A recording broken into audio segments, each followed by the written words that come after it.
Number ১ Liton Kumar Das, number ২ Soumya Sarkar, number ৩ Tanzid Hasan Tamim, number ৪ Najmul Hossain Shanto, number ৫ Towhid Hridoy, number ৬ Mushfiqur Rahim, number ৭ Mahmudullah Riyad, number ৮ Jaker Ali Anik, number ৯ Mehedi Hasan Miraz, number ১০ Rishad Hossain, number ১১ Nasum Ahmed, number ১২ Taskin Ahmed, number ১৩ Tanzim Hasan Sakib, number ১৪ Nahid Rana, number ১৫ Mustafizur Rahman,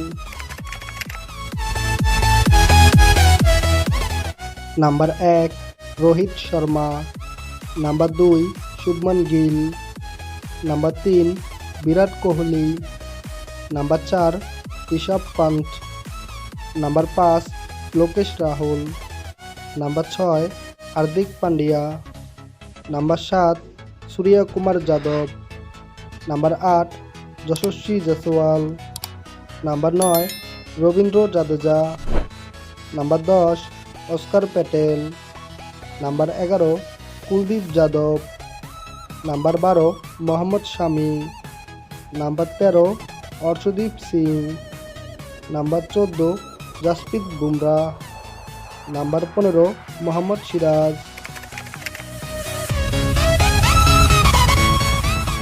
২০২৫ champion ট্রফিতে বাংলাদেশ বনাম ভারতের ম্যাচটি অনুষ্ঠিত হবে ২০শে ফেব্রুয়ারি, রোজ বৃহস্পতিবার দুপুর ৩টায়। ভেন্যু হচ্ছে দুবাই ক্রিকেট স্টেডিয়াম। গুজব রয়েছে চ্যাম্পিয়ন ট্রফিতে সাকিব আল হাসান ও তামিম ইকবাল খেলতে পারেন। যদি সাকিব তামিম দুজনেই খেলে তাহলে বাংলাদেশ টিম আরও শক্তিশালী হয়ে উঠবে। তখন ভারতের সাথে অনায়াসে টক্কর দেওয়া যাবে, এমনকি ভারতকে হারিয়েও দিতে পারে বাংলাদেশ। আপনার মতে বাংলাদেশ কি ভারতকে হারাতে পারবে? কমেন্ট করে জানিয়ে দিন আপনার মতামত। ভিডিওটি ভালো লাগলে একটি লাইক দিন ও চ্যানেলটি সাবস্ক্রাইব করে আমাদের সাথেই থাকুন। ধন্যবাদ।